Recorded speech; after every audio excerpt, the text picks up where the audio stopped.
Les silences ont leur raison, que la raison ne connaît pas toujours. Et il est des silences qui relèvent de nos mérites et qui sont notre honneur.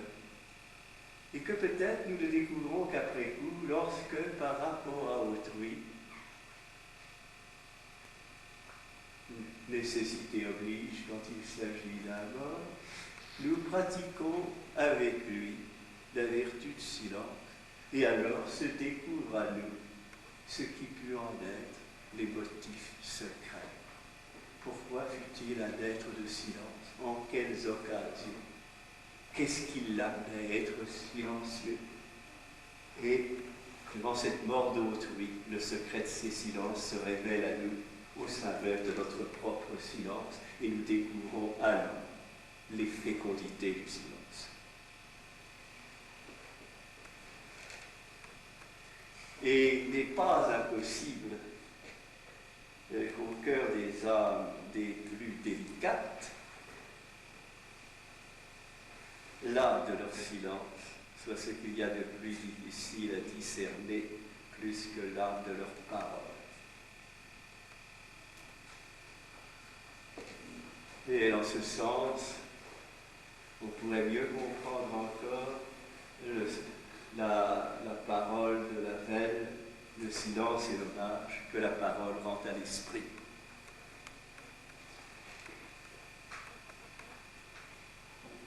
Et si nous restons dans cette perspective, on s'avise que ce silence de l'autre, qui nous interpelle et nous interroge, et où nous découvrons comme une âme de délicatesse, de pudeur.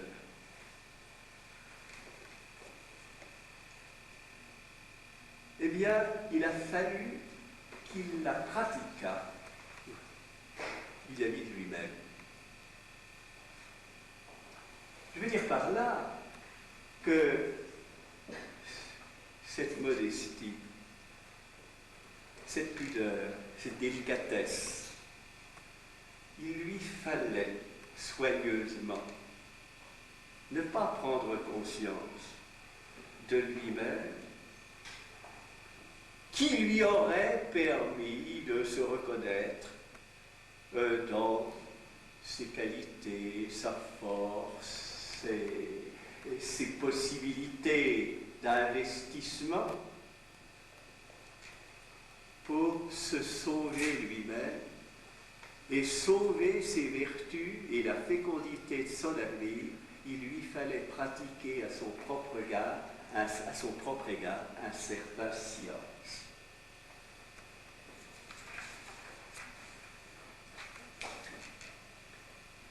Il lui fallait rester secret à l'égard de lui-même. Et je comprends ça parce que c'est seulement par là qu'il pouvait demeurer dans la lumière. Voyez-vous, il faut être une ombre pour ne jamais quitter la lumière. Il faut rester une ombre pour ne jamais quitter la lumière. Et c'est dans la mesure où l'on se soucie de demeurer en ombre à l'égard de soi-même que la lumière peut nous permettre un certain éclairage. Et l'ombre, c'est du silence visuel.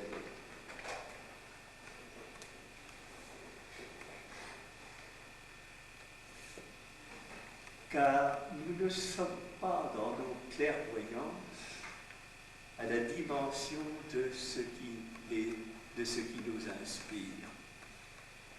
Il y a plus dans nos inspirations, dans nos clairvoyances, et nos clairvoyances risquent de faire mourir nos inspirations. Donc, nous avons à sauver nos ombres, et le silence est une ombre qui nous permet de nous sauver et de sauvegarder nos lumières. C'est-à-dire qu'il faut protéger nos sources. En ne les regardant pas, en ne les écoutant pas, et en restant axés sur ce qu'elles éclairent. Alors il faut voir une chose, que ce qui est vrai de soi l'est aussi dans notre rapport à autrui. Et s'il y a du silence, quand nous sommes avec nos morts, nous avons aussi à pratiquer le silence avec ceux qui sont les vivants, avec notre propre vie et avec la vie d'autrui, pour sauvegarder justement les sources d'inspiration. Nous le savons bien d'ailleurs, avec des élèves, avec des jeunes qui nous parlent. Nous savons qu'il y a des accentuations qu'il ne faut pas faire. Nous savons qu'il y a des arguments dont nous ne devons pas aller rechercher les causes. Nous savons que nous devons pratiquer la discrétion vis-à-vis de certains élans, vis-à-vis de certaines remarques. Nous savons pourquoi, parce qu'il y a du silence à pratiquer et que nous n'avons pas à tout parler, à parler de tout.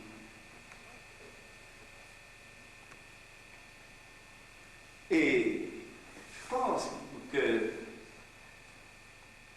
des grandes forces de Dieu, et peut-être que c'est de la nécessité de Dieu, parce que Dieu a pensé que cela lui était nécessaire, c'est d'être silencieux vis-à-vis de l'homme pour lui permettre de sauver la petite flamme de sa liberté. Car si Dieu n'était pas silencieux, l'homme serait écrasé par la voix de Dieu. Il faut donc que la voix de Dieu sauvegarde les voix de l'homme, et Dieu se fait silence pour que l'homme puisse le reconnaître. Et donc l'absence de Dieu, le silence de Dieu, est condition pour l'homme de la prise de conscience de Dieu lui-même. Sinon, l'homme s'anéantirait, ne pourrait plus sauver sa propre lumière et ses inspirations, les sources de sa lumière et ses inspirations. Donc, ce n'est pas pour être fort que Dieu se cache, je dirais, c'est pour sauver ce qui peut être la seule faiblesse qui peut se donner vis-à-vis de l'homme, c'est justement d'être silencieux. Or, vis-à-vis de nous-mêmes et vis-à-vis des jeunes, il y a une faiblesse que nous pouvons pratiquer qui est condition d'épanouissement et de force, c'est le silence. Et là, cela étant dit, il nous faut maintenant venir, dirais-je, dans la concrétité de la situation et tenter de nous demander comment nous pouvons développer une pédagogie du silence. Si vraiment le silence doit faire partie de la vie, s'il a sa place et une place très, très grande, doit avoir dans une éducation, et je n'entends pas simplement l'éducation au sens d'enseignants ou de parents, j'entends l'éducation que nous avons à nous donner à nous-mêmes. Je pense qu'il y a toute une pédagogie du silence à pratiquer. Mais que cette pédagogie du silence, il nous faut tenter de la faire passer dans notre message et de montrer aux êtres humains tout le prix, toute la valeur du silence et le parti qu'ils peuvent en tirer et pourquoi il est indispensable.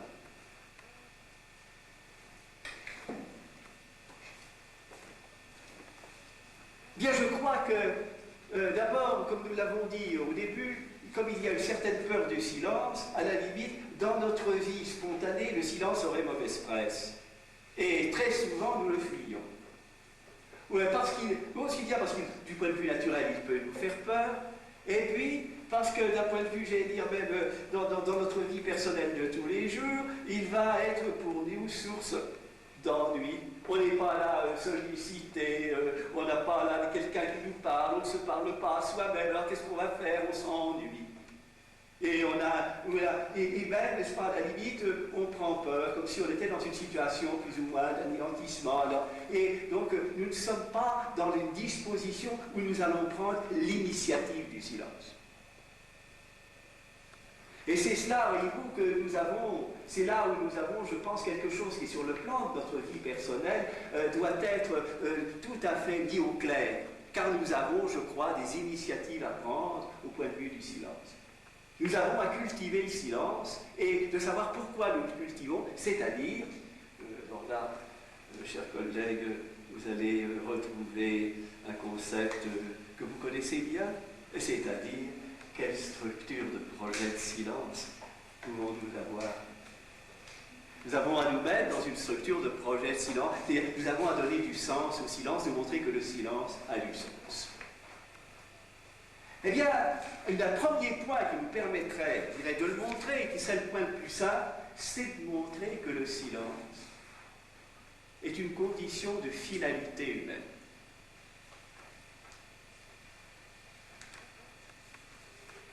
Une condition que nous allons prendre le silence plutôt comme un fait. Et nous avons tendance, même si nous l'entendons à la limite, non, nous avons présenté un fait naturel, mais même si nous le présentons comme dans une situation psychologique, nous allons lui donner une finalité, mais une finalité plutôt négative. Dans le sens de, on va se reposer. Le silence, ça va nous reposer. Alors, je ne dis pas que le silence n'est pas son utilité, dans ce sens-là, ou alors le silence va être un moyen de récupérer. Mettez-vous un peu de silence, vous avez été fatigué par le bruit, faites silence, restez tranquille, soyez là dans un état de repos et de détente, dans un milieu silencieux où il y a du calme, qui propice au recueillement.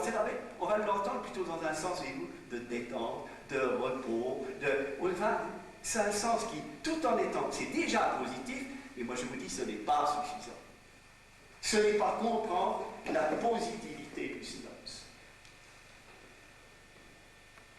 Là, je parle, vous savez, très foncièrement, j'estime que dans toute notre vie, aussi bien sociale que personnelle, nous devrions accorder au silence une grande place. Je crois que dans la psychologie même de l'être humain, il ne peut pas croître s'il ne pratique pas le silence. Alors là, il y a autre chose qui nous apparaît, où le silence est très important, c'est que si nous faisons silence, eh bien, j'allais dire, et je vais me reprendre un exemple naturel, il y aura des révélations qui vont se faire. S'il n'y avait pas de silence, il n'y aurait pas d'écho. Point de vue purement naturel. L'écho de la montagne. Et cet écho de la montagne qui va permettre peut-être à quelqu'un, un voyageur perdu, de se retrouver. Il faut du silence pour que l'écho soit perçu. Je dirais bien que dans notre vie personnelle, l'écho de nos intuitions, va avoir besoin d'une zone de silence pour que tout à coup, nous apercevions qu'effectivement, mais c'est pour ça, mais c'est parce que nous avons eu, j'allais dire, peut-être employer ce mot déjà, d'un facteur moral, le courage du silence. Alors qu'il faut bien voir que sur le plan de l'éthique courante, le silence peut être ressenti comme une contrainte imposée du dehors à des fins simplement sociales. Taisez-vous, on ne s'entend plus. Un peu de silence, comment voulez-vous qu'on travaille dans des conditions pareilles?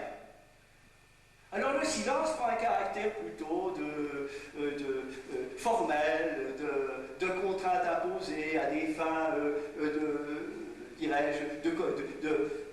d'ordre social, de travail personnel qui pourrait être conduit, mais il n'est pas vécu au sens d'une pratique de la vie, que les intuitions que nous avons pu avoir et le malaise que nous avions qui précédait ces intuitions ont pu se révéler à nous.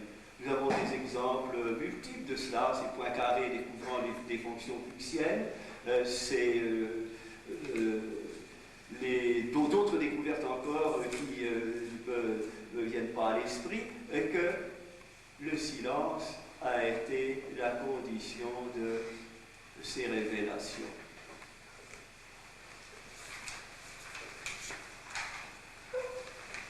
Et vous avez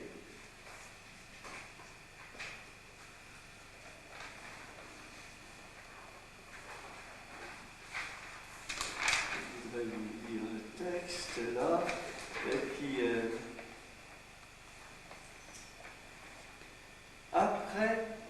l'angélique Bach, il s'établit un silence de choix, comme fait de gradin, où les paroles doivent se poser selon une loi meilleure que celle de la vanité, de la fureur ou de l'ennui. Après l'angélique Bach, il s'établit un silence de choix, comme fait de gradin où les paroles doivent se poser selon une loi meilleure que celle de la vanité, de la fureur ou de l'ennui. Le langage de Jean-Sébastien Bach, Alain. Effectivement, lorsque nous avons pratiqué le silence, et que nous avons pratiqué le silence en pensant que peut-être ce qui peuple notre vie intérieure se nourrit plus ou moins de vanité, se nourrit plus ou moins d'une certaine fureur de vivre, le struggle for life qui peut avoir sa validité aussi, ou d'un ennui, mais d'un ennui de désespérance, pas d'un ennui constructif, eh bien, nous vivons dans une certaine médiocrité. Alors, lorsque nous avons été renvoyés par la musique de Bach dans un monde tout autre, et cette musique de Bach, quand elle se tait, quand elle s'est tue, si nous en acceptons le silence, nous allons avoir comme une décantation de nous-mêmes, de nos habituels pensées, sentiments, et de ce fait pouvoir entrer dans un rapport au monde qui est différent. C'est donc quand même autre chose, non seulement ce sont nos intuitions qui peuvent être sauvegardées par le silence, mais nous pouvons, lorsque nous avons été élevés à un certain niveau d'expérience intérieure par quelque chose qui nous est communiqué comme de la très belle musique, qui est comme pour l'harmonie de notre âme. À ce moment-là, il peut y avoir une décoloration. Si nous en acceptons le silence qui le suit, nous pouvons avoir comme une décoloration de nos habituelles, j'allais dire, médiocrités, et à ce moment-là, pouvoir nous ressourcer grâce au silence qui suit de grandes choses. Quand de tes vers vibrants la salle entière tremble, les hommes ennemis, pareillement émus, frères par le frisson du beau qui les rassemble, pleurant les mêmes pleurs, ne saillissent plus. Et là, n'est-ce pas, encore dans la perspective de naître à un autre niveau d'existence par une promotion de notre écoute ou de ce que nous regardons et vivons, si nous acceptons d'en vivre après coup le silence, à ce moment-là, nous pouvons naître à un nouveau sens de la vie, échapper à des habitudes quotidiennes et, dirais-je, relatives et qui auraient besoin d'être, j'allais dire, exaucées.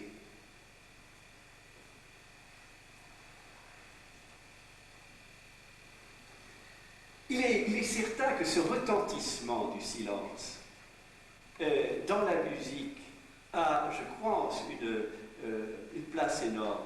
N'est-ce pas, le musicien, le grand compositeur qui cultive le soupir, le demi-soupir et le point d'orgue et ensuite un silence qui prolonge avant que la musique ne reprenne, il veut sauver le silence. Que la musique utilise le silence, n'est-ce pas extraordinaire? Or, le grand compositeur, je ne dirais pas qu'il utilise autant le silence que les harmonies, mais je dirais que chez lui, le silence fait partie de l'harmonie, indiscutablement. Or, si c'est vrai au niveau pour la musique elle-même, a fortiori pour nos âmes, Platon ne disait-il pas que la vertu est une harmonie et le sage un musicien? Et si le silence fait partie justement de la vie de la musique, elle fait partie de la vie de nos âmes. Dans ce sens-là où nous avons à tirer parti, n'est-ce pas, soit au niveau même, je veux dire, où nous sommes dans une situation de recherche intellectuelle ou autre, nous avons besoin du silence pour que ce qui est en nous se découvre. Et lorsque nous avons été mis au-dessus de nous-mêmes par du beau, par du vrai, nous avons dans le prolongement à cultiver le silence pour que nous puissions nous-mêmes surexister. Par le dépouillement que le vrai, le beau, le bien peut provoquer dans l'âme et que nous avons à sauver le dépouillement que la grandeur du vécu peut déterminer. Alors que si nous ne le faisons pas et que nous disons « Ah ben c'était très beau, c'était très bien », puis hop, on part à autre chose,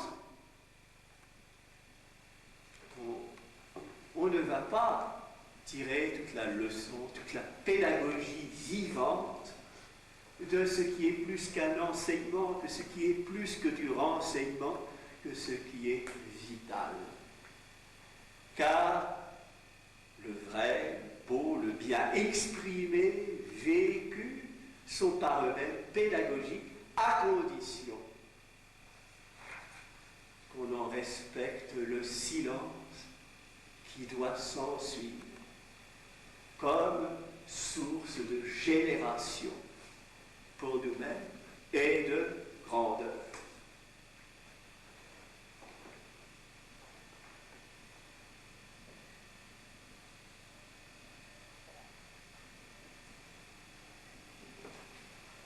Ce silence à cultiver me frappe aussi au niveau de nos meilleures inspirations et de nos meilleures, je vais dire, tendances. Voici, je pense actuellement à une religieuse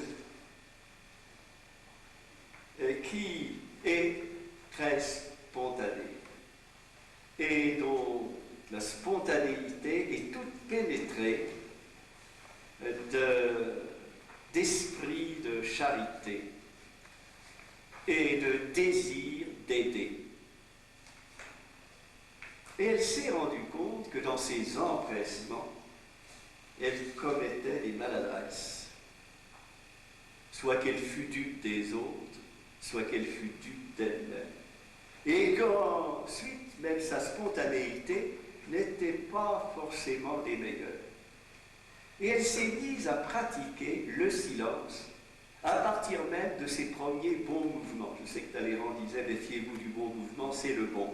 Mais c'était dans un sens quelque peu cynique, n'est-ce pas? Il le disait. Enfin, laissons ça de côté. Eh bien, elle se mettait donc dans cette situation et qui me semble tout à fait intéressante, et vous allez voir pourquoi par rapport à notre problème du silence.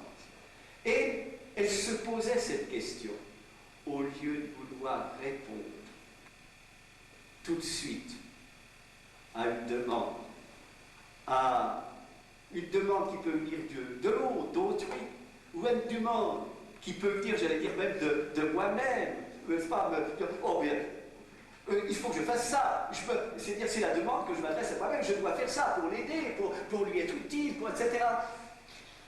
Elle se placer dans cette autre perspective, qu'est-ce que je puis lui promettre? Et non pas du tout se mettre dans une situation, non pas de répondre à un besoin, une tendance, même inspirée par les plus nobles motifs, mais à se mettre dans une situation qui n'était plus celle de l'exécution de quelque chose, mais d'une promesse. Et pour savoir quoi promettre, elle se mettait dans une situation de silence. Pour écouter d'autres voix que celle de sa spontanéité. Elle retrouvait là un mot de Jacques Rivière dans De la sincérité avec soi-même, lorsqu'il écrit « Rien de plus mensonger que le spontané ».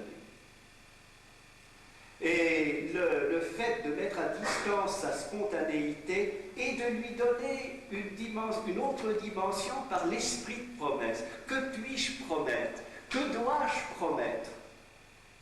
Cet esprit de promesse a besoin à ce moment-là pour naître à la promesse. Et vous voyez que dans la promesse, il y a le mot « pro » et qui est mettre en avant. Elle devait pratiquer le silence aussi bien à l'égard d'autrui, où elle aurait eu besoin de lui répondre, de lui dire tout de suite, comme à l'égard d'elle-même, où elle avait besoin de se répondre. Non. Mon silence doit être inspiré par l'esprit de promesse. Je trouve ça extraordinaire, oui. Je trouve ça, mais tout à fait extraordinaire. Qu'aurais-je à lui promettre? Il faut que j'attende et que je me mette dans une situation de silence. Mais c'est un silence, voyez-vous, ce silence qui a un projet qui est celui de la promesse. Me semble tout à fait intéressant parce qu'on a donné une finalité comme intrinsèque au silence. Est-ce que la pratique du silence ne doit pas être faite pour se mettre dans une situation de devoir promettre? J'attends du silence la révélation de ma promesse.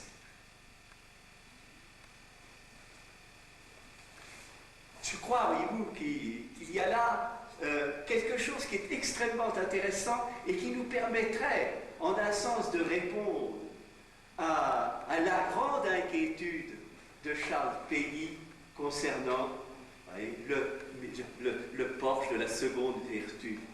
La petite sœur espérance, la plus difficile à pratiquer. Avoir la foi, on va croire, bien sûr. La charité, aimer, bien sûr. Et espérer, c'est beaucoup plus difficile. Alors, est-ce que la voie de l'espérance, qui est celle de l'avenir, ne passe pas par la promesse?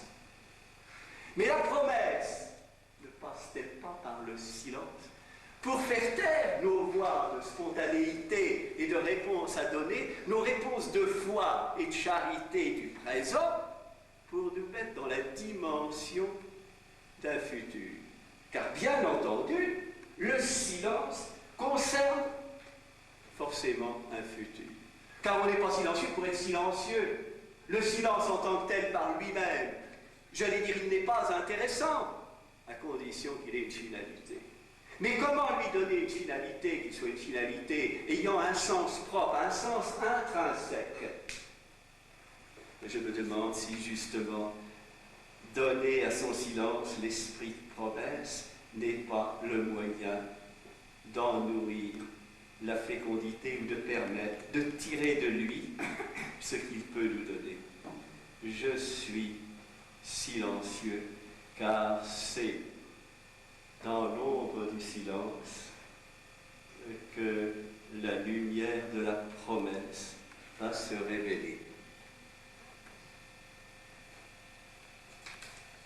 Questions du silence et à partir desquelles on pourrait peut-être échanger, dialoguer si vous le désirez, si vous le souhaitez. Anne-Marie m'avait demandé de parler.